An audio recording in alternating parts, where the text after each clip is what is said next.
தமிழகத்துல முக்கியமான 2 பரபரப்பான நியூஸ்கள் அஸ்யூஷுவல் டிவிகேவை சுத்தி.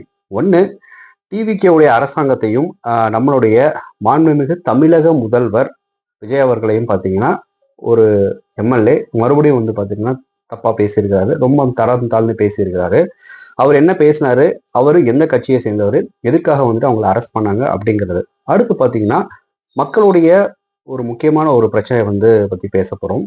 இந்த முக்கியமான பிரச்சனை அப்படிங்கிறது வந்து பார்த்தீங்கன்னா இன்னைக்கு நம்ம பேசியே ஆகணும். ஏன்னா ஒவ்வொரு வாட்டியும் எந்த அரசாங்கம் நமக்கு ஆட்சி செய்யக்கூடிய இடத்துல வந்தாலும் அந்த அரசாங்கம் நல்லது பண்ணாலும் கெட்டது பண்ணாலும் அதை சொல்ல வேண்டிய இடங்கள்ல ஒரு காமன் மேன் இருப்பாங்க இல்லையா? ஸோ அந்த மாதிரி இடத்துல தான் வந்து நம்மளும் இருக்கிறோம். நம்மளுடைய சேனலுமே அப்படிதான் இருக்கு.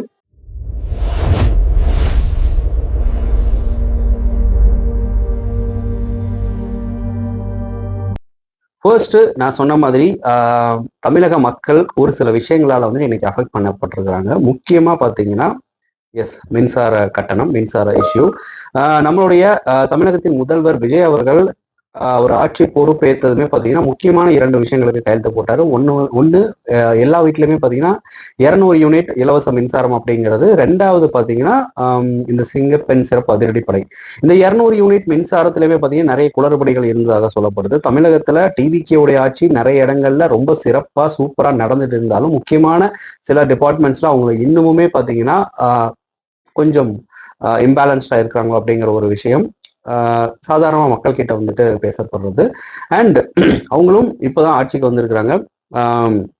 எதெல்லாம் வந்துட்டு அவங்க மேல வந்துட்டு குறையா வைக்கப்படுதோ அது எல்லாத்தையுமே ஒவ்வொன்றா வந்து ஓவர் கம் பண்ணி ஒவ்வொரு விஷயத்தையுமே வந்து மக்கள் என்ன மனசுல நினைக்கிறாங்க அப்படிங்கிறத அப்டேட் பண்ணிட்டே தான் வந்துட்டு இருக்காங்க. அதுல ஒரு குளறுபடியான ஒரு விஷயம் தான் இந்த மின்சார கட்டணம். ஸோ வழக்கமா பாத்தீங்கன்னா வரக்கூடிய இந்த மின்சார கட்டணத்துல ஒரு சின்ன ஒரு குளறுபடி நடந்திருக்கு. என்ன அப்படிங்கிறது டீடைலா பார்க்கலாம். ஸோ இந்த மாசம் உங்களுடைய வீட்டுல இருந்து வந்திருக்கக்கூடிய இந்த இபி பல்ல வந்துட்டு எத்தனை பேர் வந்து பார்த்துருப்பீங்க? வழக்கமா 800, 1200, 1800, சில இடங்கள்ல ஏசி யூஸ் பண்றவங்களா இருந்தா 2000, 3000 அப்படின்னு வந்துட்டு இருந்த இடங்கள்ல கூட இப்ப சர்வசாதாரணமா 5000, 7000, 10,000 அப்படிங்கிற அளவுக்கு வந்து பாத்தீங்கன்னா கரண்ட் பில் அப்படிங்கிறது ரொம்ப ஜாஸ்தியா வந்திருக்கு. இந்த விஷயம் ரொம்ப சீரியஸா இப்ப சமூக வலைதளங்கள்ல பல பேர் வந்து புகார்கள் அப்படிங்கிறத வந்து கொடுக்க ஆரம்பிச்சிருக்காங்க. ஏன் சமூக வலைதளங்கள் அப்படின்னா வந்து சமூக வலைதளங்கள்ல ஒரு சில விஷயங்களை வந்து நம்ம டிஸ்கஸ் பண்றப்போ அது ப்ராடா வைடா அரசாங்கத்துடைய காதுக்கே வந்து கொண்டு போய் சேர்க்கப்படும். ஒரு வீட்டுல ஒரு ஏரியால ஒரு வீட்டில் மட்டும் வந்து பார்த்தீங்கன்னா மின்சார கட்டணம் ஜாஸ்தி வருதுன்னா அது நார்மலான ஒரு விஷயம். பட் ஒரு ஊரில் ஒரு சின்ன கிராமத்தில் 50% மேலே இருக்கக்கூடிய மக்கள் அவங்க வீட்டில் வந்து இந்த மாதிரி பிரச்சனைகள் வருது அப்படின்னா எப்படி அரசாங்கத்துக்கு தெரிவிக்கிறது அப்படின்னா நம்ம இந்த மாதிரி சமூக வலைதளங்களில் நியூஸ் பேப்பரில் பேசுறது மூலயமா தான். நியூஸ் பேப்பர் அப்படிங்கிற ஒரு மீடியம் நல்ல மீடியம் தான். சில விஷயங்களை வந்துட்டு அரசாங்கத்துக்கு காதுக்கு கொண்டு போய் சேர்க்கலையோ அப்படிங்கிற மாதிரி ஒரு தேவை கொஸ்டின் இருக்கு. ஸோ அதுதான் இப்போ எல்லாருமே பார்த்தீங்கன்னா சமூக வலைதளங்கள்ல பேச ஆரம்பிச்சிட்டாங்க. நாங்கள் ஏசி கூட வந்து அதிகமாக போட மாட்டோம். எங்கள் வீட்டில் ஏசி கூட கிடையாது. வீட்டில் யாருமே வந்துட்டு இல்லாத வீட்டில் புதுசாக வந்துட்டு இப்போதான் குடி பூந்திருக்கோம். போன மாசம் வரைக்கும் வேற ஒருத்தவங்க வந்துட்டு இது பண்ணிட்டு இருந்தாங்க. அவங்களுக்கே மாசம் 200, 300 தான் வந்துட்டு பில்லு வந்துட்டு இருந்தது. பட் அவங்கள தாண்டி ஒரு 20 நாள் நாங்க வந்திருக்கிறோம். இத்தனை வருஷம் இல்லாத அளவுக்கு இன்னைக்கு வந்து பாத்தீங்கன்னா இரட்டை மடங்கு இல்லாட்டி மும்மடங்கு வந்துட்டு பாத்தீங்கன்னா ஜாஸ்தி வந்துருச்சு அப்படிங்கிற மாதிரி சமூக வலைதளங்கள் நிறைய பேர் இந்த மின்சார கட்டணத்தை பத்தி கேள்வி கேட்க ஆரம்பிச்சிருக்காங்க. ஸோ இதுல ஒரே ஒரு குடும்பத்துடைய பிரச்சனை மட்டும் கிடையாது, பல பேருடைய பிரச்சனை அண்ட் மக்களுடைய பிரச்சனையா இருக்குது. தமிழகத்தினுடைய பல பகுதிகளில் இதே மாதிரி புகார்கள் அப்படிங்கிறது டெய்லி வந்துட்டு இருக்கிறாங்க. நிறைய பேர் வந்து வாட்ஸ்அப்ல சோசியல் மீடியால வந்துட்டு பேச ஆரம்பிச்சிருக்காங்க. வாட்ஸ்அப் குரூப்ஸ் சாட்ல வந்துட்டு ஈவன் அதிக பாதிக்கப்பட்ட இந்த ஏழை எளிய மக்கள் அண்ட் வேற பார்ட்டிஸை சேர்ந்தவங்களாம் வந்து இதுல இன்னமும் வந்து கொஞ்சம் மசாலா எல்லாம் ஆட் பண்ணி நிறைய விஷயங்கள் வந்துட்டு பகிர்ந்துட்டு இருக்காங்க. ஸோ இது உண்மையிலே வந்துட்டு மின்சார கட்டணம் அப்படிங்கிறது உயர்ந்ததாலா இல்ல பில்லிங் சிஸ்டம்ல ஏதாவது ஒரு பிரச்சனை வந்துச்சு அப்படிங்கிறத டீட்டெயிலாக பார்க்கலாம். அது வரைக்கும் வந்துட்டு வீடியோ ஸ்கிப் பண்ண முழுசா பாருங்க. ஸோ ஏன் இந்த பிரச்சனை ஏற்பட்டுச்சு, நம்மளுடைய மின்சார வாரியம் வந்துட்டு என்ன மாதிரி விஷயங்கள்லாம் சொல்லுது, உங்களுடைய பில்லு வந்து தவறா வந்திருந்ததுன்னா அதை எப்படி கண்டுபிடிக்கிறது, எப்படி சரி செய்யறது, எங்க போய் கிளைம் பண்றது. மக்கள் கேட்கிற ஒரே கேள்வி என்னன்னா இந்த இபி பில் வந்துட்டு ஏன் இவ்வளவு அதிகமா வந்திருக்கு. சிலர் வந்து பாத்தீங்கன்னா தங்களுடைய பழைய பில்லையும் இந்த மாதிரி இப்போ வந்து இருக்க புது பில்லையுமே பாத்தீங்கன்னா ஸ்கிரீன்ஷாட் எடுத்து போட்டு ரெண்டையும் கம்பேர் பண்ணி பாருங்க. லாஸ்ட் மந்த் இவ்வளவு யூனிட் யூஸ் பண்ணேன், இந்த மந்த்தும் நான் இவ்வளவு யூனிட் தான் யூஸ் பண்ணிருக்கேன். பட் பில்லிங் ரேஞ்ச் மட்டும் பாத்தீங்கன்னா ரொம்ப வந்துட்டு ஜாஸ்தியா இருக்கு அப்படிங்கிற மாதிரி சொல்றாங்க. ஃபார் எக்ஸாம்பிள் கடந்த 2 மாசம் பாத்தீங்கன்னா 1400 வந்திருக்கு அப்படின்னா இந்த மாசம் திடீர்னு 6200 வந்திருக்கு. வேறொருவருக்கு பாத்தீங்கன்னா 900 இருந்தது, இப்ப நார்மலாவே பாத்தீங்கன்னா 4800 ரூபாய் வந்துட்டு ஜாஸ்தியா வந்துருக்கு. ஸோ இதெல்லாம் பார்த்த மக்கள் பாத்தீங்கன்னா ஒரு சில விஷயங்களை ஒரு சில முக்கியமான டிஸ்கஸ் பண்ண வேண்டிய டாபிக்ஸ் எல்லாமே டிஸ்கஸ் பண்ண ஆரம்பிச்சாங்க. தமிழக அரசு மின் கட்டணத்தை மறைமுகமாக உயர்த்திட்டாங்களா, ஆனா அதிகாரப்பூர்வமாக அப்படி எந்த ஒரு அறிவிப்புமே பாத்தீங்கன்னா தமிழக அரசுடைய ட்விட்டர் பக்கத்துல இல்ல வந்துட்டு நியூஸ் பேப்பர்ல கூட வந்துட்டு வரவே கிடையாது. ஸோ இப்படி இருக்கிறப்போ எப்படி வந்துட்டு இவ்வளவு தூரம் ஒரு ஒரு பெரிய ஒரு சேஞ்ச் வந்து கரண்ட் பில்ல ஏற்படும் அப்படிங்கிற மாதிரி மக்களே கன்ஃபியூஸ் ஆயிட்டு வந்துட்டு இருக்கிறாங்க. ஸோ இதை அடுத்து மின்சார வாரிய அதிகாரிகள் பாத்தீங்கன்னா சில இடங்கள்ல விளக்கங்கள் கொடுத்துருக்காங்க. சில இடங்கள்ல மீட்டர் பெட்டி இருக்கும் இல்லையா நம்ம வீட்டுல, ஸோ அந்த மீட்டர் பெட்டியுடைய ரீடிங்கு அல்லது இந்த பில்லிங் ப்ராசஸ்ல ஏற்பட்ட தவறுகளால கூட உங்களுடைய வீடுகளில் இருக்கக்கூடிய அந்த மின்சார கட்டணத்துடைய உயர்வுக்கு வந்து காரணமாக இருக்கலாம். நாங்களும் பார்த்துட்டு தான் இருக்கோம் அப்படிங்கிற மாதிரி சொல்றாங்க. அதாவது ஒவ்வொரு வீட்டுக்குமே பார்த்தீங்கன்னா அதிக கட்டணம் வந்திருக்கிறது அப்படின்னு நம்ம சொல்ல மாட்டோம். ஆனா சில பகுதிகளில் தவறான கணக்கீடுகளால இந்த பில்லிங் ப்ராசஸ் அப்படிங்கிறது கொஞ்சம் முன்ன பின்ன இருந்திருக்கு.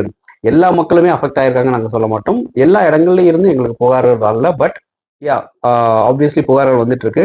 நாங்க வந்துட்டு அதை இது பண்ணிடுவோம். நீங்க மக்கள் வந்துட்டு குழப்பம் அடையாதுங்க அப்படிங்கிற மாதிரி மின்சார வாரியத்தின் சைட்ல இருந்து இப்போ ஒரு விளக்கம் கொடுக்கப்பட்டிருக்கு. இப்போ ஒரு முக்கியமான கேள்வி, உங்களுடைய பில் அப்படிங்கிறது சரியா அல்லது தவறா, அதை எப்படி வந்துட்டு கண்டுபிடிக்கிறது? ஸோ முதல்ல கடந்த 3 மாசமா நீங்க வந்துட்டு இத்தனை யூனிட் யூஸ் பண்ணிருப்பீங்க அப்படிங்கிற ஒரு பில்ல வந்துட்டு ஜென்ரேட் ஆயிருக்கும் இல்லையா, அந்த ஜென்ரேட் ஆன பில்ல வந்துட்டு ஸ்கிரீன்ஷாட்டோ இல்ல வந்துட்டு ஒரு ஜெராக்ஸோ வந்துட்டு எடுத்து வச்சுக்கோங்க. சராசரியா இந்த 3 மாசத்துடைய பில் ஆவரேஜ் அமௌண்ட் எவ்வளோ, ஆவரேஜா எத்தனை யூனிட்ஸ் வந்துட்டு நீங்க பயன்படுத்திருப்பீங்க, அந்த ஒரு டீடைல் எல்லாத்தையுமே வந்துட்டு எடுத்துக்கோங்க. ஸோ இந்த முறை பார்த்தீங்கன்னா திடீர்னு யூனிட்ஸ் வந்துட்டு அதிகமா இருந்தா முதல்ல வந்துட்டு மீட்டிங் ரீடிங்கை வந்துட்டு சரியா வந்துட்டு இருக்கா அப்படிங்கிற விஷயத்த செக் பண்ணுங்க. ஸோ அடுத்து பில்லுல இருக்கக்கூடிய ரீடிங், மீட்டர்ல இருக்கும் ரீடிங் ரெண்டையுமே வந்துட்டு கரெக்டா இருக்கா அப்படிங்கிறதையும் பாருங்க. அதுல கூட வந்துட்டு சில நேரங்கள்ல மிஸ்மேட்ச் ஆகிறதுக்கு வாய்ப்பு இருக்கு அப்படிங்கிற மாதிரி சொல்றாங்க. ஸோ அப்படி போட்டோ எடுத்து வச்சுக்கோங்க. அது பிறகு பார்த்தீங்கன்னா பக்கத்துல இருக்கக்கூடிய உங்களுடைய இபி ஆஃபீஸ்க்கு போயிட்டு இந்த மாதிரி இருக்கு, இந்த மாதிரி பிரச்சனை 3 மாசமா இவ்வளவு யூனிட்ஸ் வந்து பை ஆவரேஜா நாங்க யூஸ் பண்ணியிருக்கோம் அண்ட் பை ஆவரேஜா எவ்வளவு அமௌண்ட் பே பண்ணிருக்கோம், பட் இந்த மந்த் இவ்வளவு கட்டணம் ஜாஸ்தி வந்திருக்கு, அதற்கான காரணம் என்ன அப்படிங்கிறத கேட்டு தெரிஞ்சுட்டு கம்ப்ளைண்ட்டை நீங்க ஃபைல் பண்ணிருங்க. முடிஞ்ச ஒரு லெட்டரா வந்துட்டு எழுதி கொடுத்துருங்க அப்படிங்கிற மாதிரி வந்துட்டு சொல்றாங்க. இதுதான் ப்ராசஸ். அப்படி இல்லை அப்படின்னா டான்ஜெட்கோ அப்படின்னு சொல்லக்கூடிய தமிழகத்தினுடைய மின்சார வாரியத்துடைய அதிகாரப்பூர்வ கம்ப்ளைண்ட் போர்ட்டல் சொல்லிட்டு ஒண்ணு இருக்கு. ஸோ அது மூலியமாகவும் நீங்கள் புகார் அளிக்கலாம்னு வந்து அவங்க சொல்றாங்க. பல நேரங்கள்ல வெரிஃபிகேஷன் முடிஞ்ச பிறகு பில் திருத்தப்பட்ட சம்பவங்களுமே பாத்தீங்கன்னா இதுக்கு முன்னாடி நடந்திருக்கு. தாவேக்க அரசன் கிடையாது, இதுக்கு முன்னாடியே வந்து நிறைய இடங்கள்ல நடந்திருக்கு, பல வருஷமா நடந்துட்டு தான் இருக்கு, உங்களுக்கே தெரியும். ஸோ அதனால மக்கள் அதிகமா வந்துருச்சு அப்படின்னு சொல்லிட்டு உடனே எல்லாம் பயப்பட தேவை கிடையாது. முதல்ல அது உண்மைதானா அப்படிங்கிறத சரியான கணக்கீடுகள் மூலமாக ஃபர்ஸ்ட் நீங்க வந்துட்டு கன்ஃபார்ம் பண்ணிக்கோங்க. அதுக்கப்புறம் நான் சொன்ன இந்த ப்ராசஸ் எல்லாத்தையுமே வந்துட்டு ஃபாலோ பண்ணா பெட்டர் அப்படின்னு நான் நினைக்கிறேன். ஸோ அடுத்து இந்த சம்பவம் நமக்கு ஒரு முக்கியமான ஒரு விஷயத்தையும் வந்துட்டு நினைவுபடுத்துது. நம்மள நிறைய பேர் இபி பில் வந்த உடனே அமௌண்ட்டை மட்டும் பார்த்துட்டு பேமெண்ட்டை வந்துட்டு செஞ்சிடறோம், ஓப்பனா டிஸ்கஸ் பண்ணாம இப்படி ஒரு இஷ்யூ போகுது அப்படிங்கறத வந்து பார்த்து நிறைய பேர் வந்துட்டு எவ்வளவு அமௌண்ட் வந்துருக்கு கூட இத்தனை வருஷமா வந்துட்டு பார்த்துருக்க மாட்டாங்க. டக்குன்னு ஒரு பெரிய அமௌண்ட் 3 டிஜிட்ல இல்லை 2 டிஜிட்ல பே பண்ணியிருந்தவங்களுக்கு வந்துட்டு 4 டிஜிட்ல வரப்போ வந்து அவங்க கன்ஃபியூஷன் ஆக தான் பார்ப்பாங்க. ஸோ அதனால units, current reading, previous reading, tariff, இப்படி எல்லாத்தையுமே வந்து பார்த்தீங்கன்னா மக்கள் கவனிக்க தவறுறாங்க. அதுவுமே வந்துட்டு மக்கள் சைடு இருக்கக்கூடிய ஒரு மிகப்பெரிய பிரச்சனையா இருக்கு. அதனால இப்படி ஏதாவது ஒரு தவறு நடந்ததுன்னா கண்டுபிடிக்க வந்துட்டு நீங்களும் வந்து முயற்சி செய்யுங்க. அதுக்கு தான் வந்து நான் சொல்லியிருக்கேன் இந்த ப்ரொசீஜர் எல்லாத்தையுமே ஃபாலோ பண்ணுங்க. அதனால இனிமே ஒவ்வொரு பில்லும் அரசாங்கத்தின் சைடு வந்துட்டு அது எந்த மாதிரி ஒரு விஷயத்த காமனான ஒரு விஷயத்த நீங்க யூஸ் பண்ணாலும் சரி, பில் அப்படிங்கிறது முக்கியம் அண்ட் அதுக்கு முன்னாடி வெரிஃபிகேஷன் அப்படிங்கிறது முக்கியம்.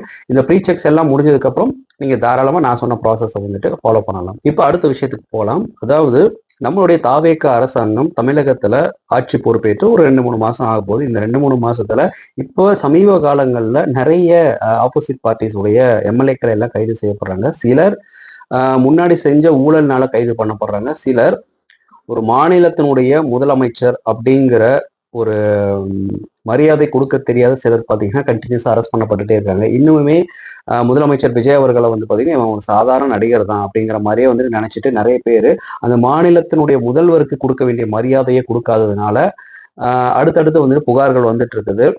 எத்தனை கோடி மக்கள் வந்துட்டு அவருக்கு ஓட்டு போட்டு ஜெயிக்க வச்சிருக்காங்க, அத்தனை கோடி மக்களுடைய உணர்வுக்கு வந்து நீங்க மதிப்பளிக்கணும். ஸோ இது நடக்காதனால கண்டினியூஸா சில விஷயங்கள் நடந்துட்டு இருக்கு. இதுல வந்து நம்ம யாரு மேல கொலை சொல்றதே வந்து தெரியாம இருக்கு. ஸோ தமிழக அரசியல்ல வந்துட்டு இன்னைக்கு பாத்தீங்கன்னா பரபரப்பை ஏற்படுத்திய ஒரு முக்கியமான சம்பவம் என்ன அப்படின்னா, தூத்துக்குடி மாவட்டத்தை சேர்ந்த விளாத்திக்குளம் தொகுதியை சேர்ந்த திமுக எம்எல்ஏ மிஸ்டர் ஜி.வி. மார்க்கண்டேயன் சமீபத்தில் நடைபெற்ற ஒரு பொதுக்கூட்டத்துல வந்துட்டு பேசியதாக கூறப்படக்கூடிய ஒரு உரையில வந்து பாத்தீங்கன்னா இன்னைக்கு அது ரொம்ப சீக்கிரமா ஸ்ப்ரெட் அவுட் பண்ணிட்டு வந்துட்டு இருக்கிறாங்க. ஸோ அந்த உரையில தமிழகத்தினுடைய முதலமைச்சர் ஜோசப் விஜயை பார்த்தீங்கன்னா மிரட்டும் வகையில கருத்துக்கள் இடம்பெற்றிருக்கதாக சாதாரண மக்கள் கிட்ட இருந்து அண்ட் அந்த விளாத்திக்குளம் பகுதியை சேர்ந்து நிறைய பேர் கிட்ட இருந்து கைது நடவடிக்கை எடுக்கணும் அப்படிங்கிற மாதிரி வந்துட்டு புகார் அளிச்சிருக்காங்க. ஸோ அதனால இன்னைக்கு விளாத்திக்குளம் போலீசார் அவர்கள் அவங்களுடைய வீட்டுக்கு செஞ்சு அவரை கைது செஞ்சுட்டு வந்துட்டு அனுப்பியிருக்காங்க. அந்த நேரத்துல சில பேர் வீடியோஸ்லாம் எடுத்து நான் ஒரு எம்எல்ஏ, ஸோ அதனால வந்து எனக்கு கரெக்டான ப்ரோட்டோகால் ஃபாலோ பண்ணும் அப்படிங்கிற மாதிரிலாம் சில விஷயங்கள் எல்லாமே சொல்லியிருக்கிறாங்க. ஸோ அதை பத்தின டீட்டெயில்டான ஒரு விஷயம் அதுதான். அந்த தொடர்ச்சியா பாத்தீங்கன்னா என்ன நடந்திருக்கு அப்படிங்கிறத பார்க்கலாம். ஸோ இன்னைக்கு காலையில ஜி.வி. மார்க்கண்டேயன் பாத்தீங்கன்னா கைது செய்யப்பட்டிருக்காங்க. அவரை விசாரணைக்காக காவல்ல எடுத்து செல்லப்பட்டு அடுத்த கட்ட நடவடிக்கைகள் எல்லாமே மேற்கொள்ளப்படும் அப்படிங்கிற மாதிரி வந்துட்டு போலீஸ் தரப்புல இருந்து சொல்லியிருக்காங்க. ஸோ இந்த கைது பாத்தீங்கன்னா அரசியல் வட்டாரங்களை மட்டும் கிடையாம சமூக வலைதளங்கள்லயுமே பாத்தீங்கன்னா பெரிய விவாதத்தை ஏற்படுத்தியிருக்கு. ஒரு புறம் சட்டம் தன் கடமையை செய்யும் அப்படிங்கிற மாதிரி வந்துட்டு சொல்றாங்க. சில பேர் பாத்தீங்கன்னா அரசியல் நோக்கம் இதுல இருக்கு அப்படிங்கிற மாதிரி சொல்றாங்க. ஆனா இந்த நிலைவுல வந்துட்டு நம்ம நினைவு கொள்ள வேண்டிய நிறைய விஷயங்கள் இருக்கு. அது என்னென்ன அப்படிங்கிறதையும் பார்க்கலாம் அண்ட் பொதுக்கூட்டத்துல என்ன நடந்திருக்கு அப்படிங்கிறதையும் பார்க்கலாம். ஸோ பொதுக்கூட்டத்துல பாத்தீங்கன்னா ஜி.வி. மார்க்கண்டேயன் பேசியதாக கூறப்படக்கூடிய அந்த உரை நம்ம ஆல்ரெடி சொன்ன மாதிரி சமூக வலைதளங்கள்ல வந்துட்டு பகிரப்பட்டு இருக்கு. ஸோ அதுல பாத்தீங்கன்னா நம்மளுடைய முதலமைச்சர் அவர் வந்துட்டு மிரட்டுற தொழில பேசியிருக்காரு. ஃபார் எக்ஸாம்பிள் கையை உடைப்பேன், காலை உடைப்பேன், இல்ல சட்டமன்றத்துக்குள்ள வந்தா வந்துட்டு இதெல்லாம் நான் பண்ணுவேன் அப்படிங்கிற மாதிரி வந்துட்டு சொல்லியிருக்காங்க. ஒரு பிரச்சனை நடக்குது, அந்த பிரச்சனைக்கு வந்துட்டு தீர்வு தானே கண்டுபிடிக்கணுமே தவிர அந்த பிரச்சனையை மேலும் மேலும் மேலும் மேலும் பெருசாக்கிட்டே போயிட்டே இருக்குங்க. அவர் வந்துட்டு முதலமைச்சர் ஆகி வந்துட்டு 3 மாதம் ஆக போகுது. இன்னுமே அவரை வந்து ஏன் சில பேர் அக்செப்ட் பண்ண மாட்டாங்க அப்படிங்கிற மாதிரி இருக்கு. இதுல இந்த பிரச்சனைக்கு வரும். அவர் என்ன பேசினாரு அப்படிங்கிற முழு உரையுமே பாத்தீங்கன்னா இப்போ வரைக்கும் வந்துட்டு வெளியே வரல. சில வினாடிகளுக்கான வீடியோ ஆதாரங்கள் மட்டும் வந்திருக்கு. அது சமூக வலைதளங்கள்ல வந்தது அண்ட் மக்கள் அவர் பேசினதெல்லாம் கேட்டதுதான் இப்போ வந்துட்டு மிகப்பெரிய பிரச்சனையா இருக்கு. ஸோ அவர் கைது செய்யப்பட்டிருப்பது அப்படிங்கிறது வந்துட்டு கன்ஃபார்ம். பட் குற்றம் நிரூபிக்கப்பட்டுருச்சு அப்படிங்கிறது பாத்தீங்கன்னா அதுல சில பல குளறுபடிகள், சில பல கொஸ்டின்ஸுமே இருக்கு. என்னன்னா மக்களால் தேர்ந்தெடுக்கப்பட்ட ஒரு எம்எல்ஏ, மக்களால் தேர்ந்தெடுக்கப்பட்ட ஒரு முதலமைச்சரை வந்துட்டு இப்படி பேசுறதுங்கிறது ரொம்ப தப்பு. அது தன்னுடைய பார்ட்டியாவே இருந்தாலும் சரி, இல்ல ஆப்போசிட் பார்ட்டியாகவும் இருந்தாலும் சரி, உங்களுடைய பார்ட்டி பொதுச் செயலாளரோ இல்ல உங்களுடைய பார்ட்டி தலைவரோ இருப்பாங்க இல்லையா, ஸோ அவங்கள நீங்க இந்த மாதிரி பேசிடுவீங்களா அப்படிங்கிற மாதிரி சமூக வலைதளங்கள்ல மக்கள் இப்ப கேள்வி கேட்க ஆரம்பிச்சுட்டாங்க. குறிப்பா டிஎம்கேவை சேர்ந்த எம்எல்ஏக்கள் கண்டினியூஸா இந்த மாதிரி தவறுகளை வந்துட்டு பண்ணிட்டே இருக்கிறாங்க அப்படிங்கிற மாதிரி மக்கள் வந்துட்டு பேச ஆரம்பிச்சுட்டு இருக்காங்க. போலீஸ் விசாரணைக்கு நான் முழுசையா ஒத்துழைப்பு தர்றேன், ஆனா வந்துட்டு அதுல வந்துட்டு நான் பேசியதாக பகிரப்படக்கூடிய வீடியோ பார்த்தீங்கன்னா ஃபுல் வீடியோ கிடையாது. ஜஸ்ட் ஒரு 10 செகண்ட் 50 செகண்ட் வீடியோ தான். அதுக்கு முன்னாடி நான் என்ன பேசினேன், அதுக்கப்புறம் நான் என்ன பேசினேன், என்ன மாதிரி விஷயத்துக்காக நான் இப்படி பேசினேன், மக்களை வந்துட்டு இந்த தாவேக அரசாங்கம் எந்த வகையிலலாம் வந்துட்டு பாதிப்பு ஏற்படுத்தி இருக்கு அப்படிங்கிற விஷயத்தெல்லாம் நான் டச் பண்ணியிருக்கிறேன்.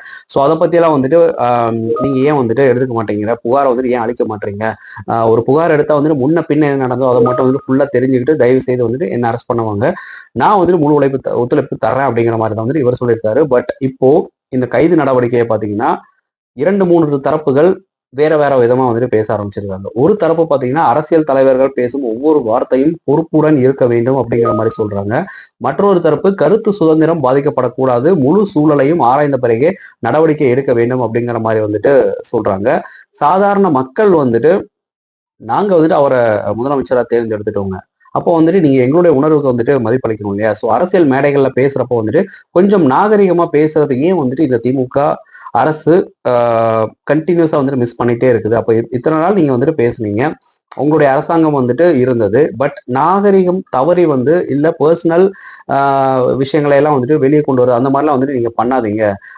எந்த ஒரு விஷயமே ப்ரூஃப் பண்ணாம இருக்கிறப்போ வந்து நீங்க வந்துட்டு அந்த மாதிரி பேசக்கூடாது இல்லையா. ஒரு 3 மாச கட்சியை வந்து பாத்தீங்கன்னா ஆட்சியில் இருக்கக்கூடிய ஒரு கட்சியை 60 வருஷம் 70 வருஷம் பழமையான ஒரு கட்சியை சேர்ந்த நிர்வாகிகள் எப்படி கண்டினியூஸா பேசுறது அப்படிங்கிறது அரசியல் சர்ச்சையாக மட்டும் மாறாது, மக்களுடைய என்ன சொல்றது ஒரு உணர்வையே வந்து பாத்தீங்கன்னா பாதிக்கிற மாதிரி இருக்கும்.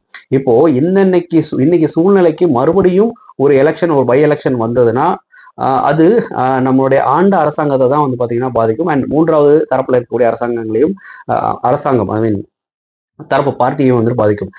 இப்படி டிஎம்கே எம்எல்ஏக்கள் கண்டினியூஸா பேசுறதால இது எப்படி எல்லாம் அஃபெக்ட் ஆகும் அப்படின்னா, கூடிய சீக்கிரத்துல ஒரு 6-7 தொகுதிகளில் பை எலெக்ஷன் அப்படிங்கிறது வரப்போகுது. இந்த பை எலெக்ஷன்ல தாவேக அரசாங்கம் ஜெயிச்சது அப்படின்னா பெரும்பான்மைக்கு தேவையான அந்த ஒரு 118 அப்படிங்கிறத ஆல்ரெடி வந்து அவங்க ப்ரூஃப் பண்ணிட்டாங்க. அதோட ஜாஸ்தியா வந்து அவங்க ஜெயிச்சிருவாங்க. அப்போ அவங்கள யாராலையும் அசைக்க முடியாத ஒரு மிகப்பெரிய ஒரு சக்தியா வந்து பாத்தீங்கன்னா தமிழக அரசாங்கத்துல அவங்க நின்றுவாங்க. அப்படி அவங்கள நிக்க விடக்கூடாது அப்படிங்கிறது தான் டிஎம்கே அரசுடைய டிஎம்கே பார்ட்டியுடைய ஒரு அஜெண்டாவா இருக்கு. ஒரு மிகப்பெரிய ஒரு இதுவா இருக்குது, சேலஞ்சா இருக்கு. பட் அதை நீங்க பண்ணணும்ல, அதுக்கு நீங்க கான்சென்ட்ரேட் பண்ணலாம் இல்லையா? எந்தெந்த தொகுதிகளில் யார் யாரெல்லாம் வந்து வேட்பாளர் வச்சிருக்காங்களோ அவங்கள எல்லாத்தையுமே வந்து நீங்க நிக்க வச்சு அவங்கள இப்ப இருந்த கேம்பெயின் வந்து நீங்க ஸ்டார்ட் பண்ணி அப்படி வந்து நீங்க ஏன் வந்து அரசு அந்த பை எலெக்ஷன் வந்து ஃபோக்கஸ் பண்ணக்கூடாது? அதை விட்டுட்டு நீங்க ஏன் வந்ததையே திரும்ப திரும்ப பேசுறீங்க, போனதையே திரும்ப பேசுறீங்க? ஒரு மாநில முதல்வரை இப்படி தப்பா பேசுறது மிகப்பெரிய ஒரு தப்பு தானே அப்படிங்கிறது தான் சாதாரண மக்களுடைய கருத்தா இருக்கு. அதனால அந்த சாதாரண மக்களுடைய கருத்துக்கும் சாதாரண மக்களுடைய அந்த உணர்வுக்கும் மதிப்பளிச்சு தயவு செய்து எந்த பார்ட்டி மெம்பரா இருந்தாலும் நீங்க அரசாங்கத்தை விமர்சனம் செய்யுங்க. பட் ஒரு தனி மனித விமர்சனம் அப்படிங்கிறது வேண்டாம். தனி மனித விமர்சனமாவே இருந்தாலும் அதுலயே சில நாகரிகங்கள் அப்படிங்கிறது வேணும். எதிரியை கூட வந்துட்டு மதிக்கக்கூடிய அந்த தன்மை அப்படிங்கிறது இருக்கணும். அதுதான் வந்து பாத்தீங்கன்னா மக்களும் விரும்புறாங்க. Please concentrate on your election journey and for your by election journey. So அதுதான் வந்து பாத்தீங்கன்னா மக்கள் யோசிக்கிற ஒரு மக்களுடைய பாயிண்ட் ஆஃப் வியூவும் இருக்கு. இது நான் டிவிக்கு சப்போர்ட் பண்றேன் அப்படிங்கிறதுக்காக சொல்லலை. மரியாதை வேணும் இல்லையா, நாகரிகம் வேணும் இல்லையா? ஸோ அதுதான் வந்துட்டு எந்த ஒரு சாதாரண குடிமகனுமே எதிர்பார்ப்பாங்க. அப்படி நீங்க அந்த விஷயத்துல கான்சென்ட்ரேட் பண்ற பட்சத்தில் நீங்களும் பேக் டு த பெவிலியன் அப்படிங்கிற மாதிரி வந்துட்டு வரலாம். ஸோ இதான் நான் சொல்ல நினைச்சேன். அதே மாதிரி நம்ம ஆல்ரெடி சொன்ன அந்த மின்சார வாரிய சைட்ல இருந்து என்னென்ன பிரச்சனைகள் நம்ம பேசணும் இல்லையா? ஸோ அதுக்கு வந்துட்டு சில பேர் இந்த ஆன்லைன்ல எப்படி அப்ளை பண்றது, ஆன்லைன் போர்ட்டல் எப்படி போயிட்டு எந்த லிங்க்ல போறது, எப்படி போய் அப்ளை பண்றதுன்னு தெரியாம சில பேர் இருப்பாங்க. படிச்சவங்க நிறைய பேர் இருப்பாங்க. படிச்சவங்க தயவு செய்து உங்களுக்கு தெரிஞ்ச அதை சொல்லி கொடுங்க. ஒருவேளை படிச்சுமே யாராவது தெரியாம இருந்ததுன்னா அது என்ன ப்ராசஸ் அப்படிங்கிறத நான் கீழே இருக்கிற நம்ம டிஸ்கிரிப்ஷன் வந்துட்டு கொடுக்குறேன். ப்ளீஸ் அதை ஃபாலோ பண்ணிட்டு இந்த வீடியோ மறக்காம வந்துட்டு நிறைய பேருக்கு வந்துட்டு ஷேர் பண்ணுங்க. ஒவ்வொரு வாட்டியும் டிவிக்கு அரசாங்கத்தின் மீது வைக்கப்படக்கூடிய இந்த குற்றச்சாட்டுகள் எல்லாத்துக்குமே பார்த்தீங்கன்னா அவங்களும் அடுத்தடுத்த நடவடிக்கைகள் எடுத்து தன்னைத்தானே அப்டேட் பண்ணிட்டே வந்துட்டு இருக்காங்க. அதே மாதிரி இந்த மின்சார இஷ்யூல, இந்த மின் கட்டண இஷ்யூல வந்து நடக்கக்கூடிய இந்த குளறுபடிகளை அந்த அரசாங்கம் மறுபடியும் தன்னை சரி செஞ்சு அந்த 200 யூனிட் அந்த மாதிரி விஷயங்கள் அது எல்லாத்தையுமே வந்துட்டு ப்ராப்பரா வந்துட்டு யார் யாருக்கு எவ்வளவு போகணும் அப்படிங்கறத எல்லாத்தையும் கைட் பண்ணி ஓவர் கம் பண்ணி மறுபடியும் வந்துருவாங்க அப்படிங்கிறது என்னுடைய நம்பிக்கை. நான் சொன்ன மாதிரி அந்த இன்ஸ்ட்ரக்ஷனை ஃபாலோ பண்ணுங்க. Thank you. Tata, take care, by.